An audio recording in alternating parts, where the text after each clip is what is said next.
I get asked all the time, what is the key difference between an avoidant who stays versus an avoidant who leaves a relationship? And how can somebody possibly know what type of avoidant you have on your hands or what you're dealing with? Or if you're perhaps the avoidant listening, how can you know what your most likely outcome could possibly be? Well, today we're going to break down exactly that. There are going to be 5 crucial signs to look out for. The biggest and most important ones I'm going to start with and then end with.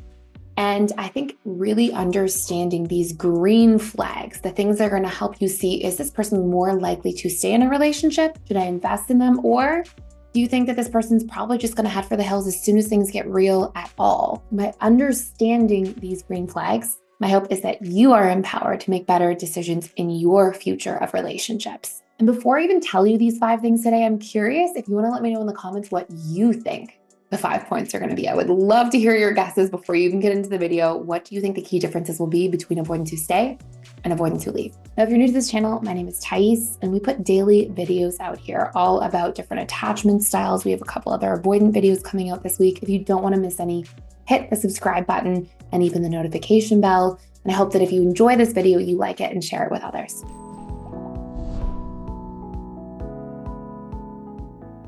So here's the most important thing, and I'll tell you this as somebody who worked for more than a decade in private practice. The biggest thing when couples would enter into my office on day one that I would look for to try to determine, will this relationship work, had nothing to do with their attachment style. The biggest thing that I was vetting for to see, can we make this work? Or people just here kind of feeling like they're dragged here out of necessity and aren't really going to make an effort. The number one thing was, are they both willing to do the work?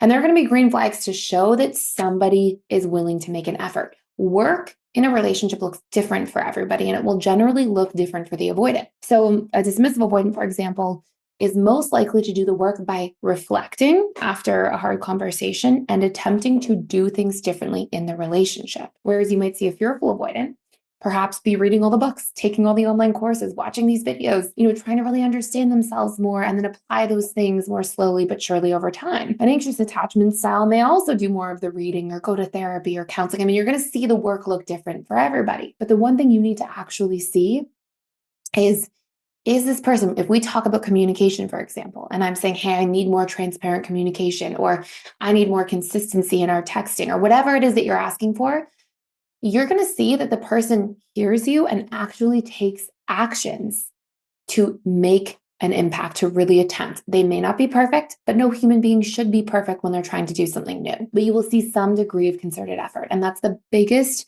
first green flag to look out for. Number 5 will be the next biggest. Arguably, they could be tied. But that is something to really look for, because somebody can say, oh yeah, I'm going to work to be more consistent. Oh yeah, I'm working on myself. People can say whatever they want.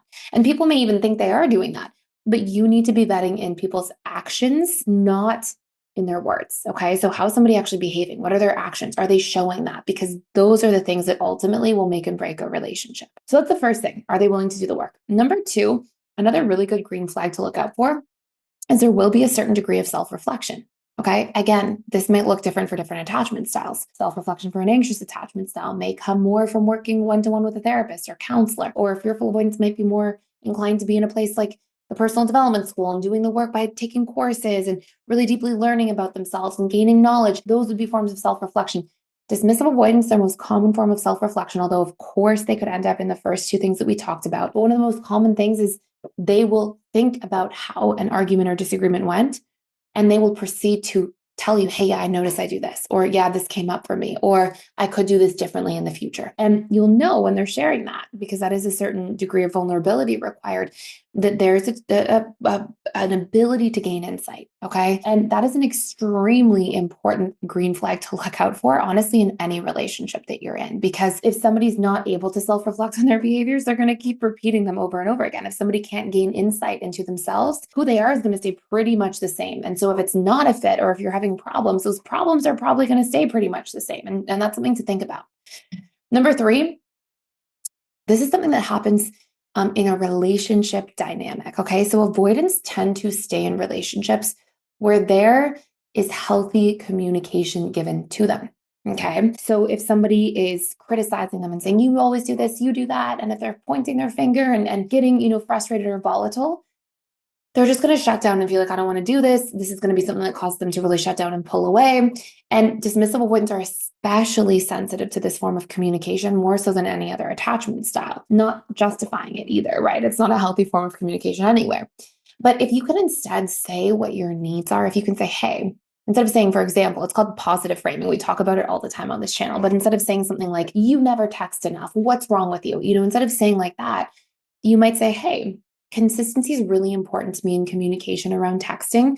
Do you think that we could work towards being a little more consistent in how we communicate? What does that look like for you? Here's what it looks like for me. And if you can have just an open, vulnerable, to the point, clear conversation where there's no, hey, you should read between the lines, no guessing games, no guesswork, those are going to be the places and situations where you see the most momentum. And that's going to go a very, very long way. Okay.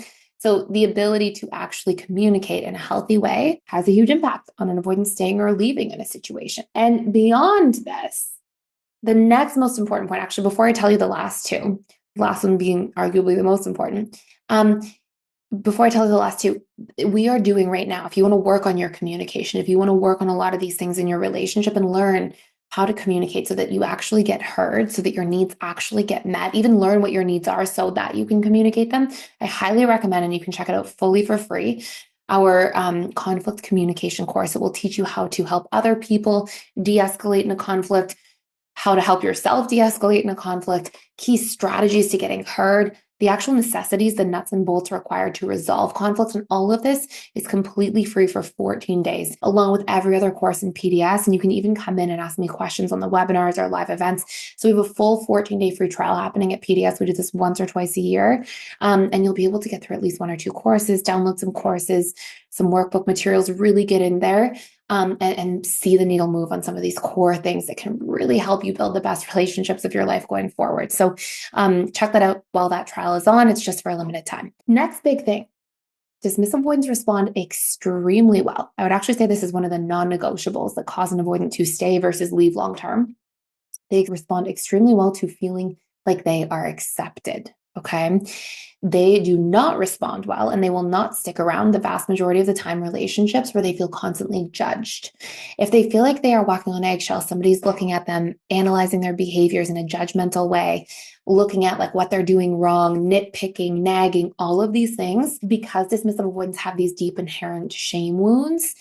Even if somebody's not even intending to shame them, just poking a little bit, nitpicking, nagging, it causes them to keep feeling shame. And then dismissive avoidants, when they feel shame, it's like they're kryptonite in a negative way. Like they literally need to melt away and hide. Like that is something that will cause them to just completely shut out, stonewall. In fact, I would even make the argument so far as to say that a lot of the times dismissive avoidants are stonewalling. It's actually an attempt to avoid shame or feeling the emotions of shame. It's something that they really don't like to feel. And it's something that they far too often do feel and experience because it's an internal part of their triggering, an internal part of their conditioning from their own childhood events. And last but not least, they need to feel like problems are solvable in relationships. They need to feel like it's not just them doing the work.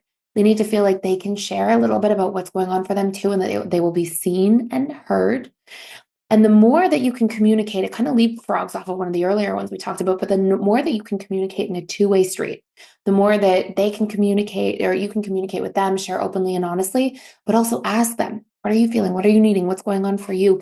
And work to empathize with them and resolve that as well in a healthy two-way dynamic.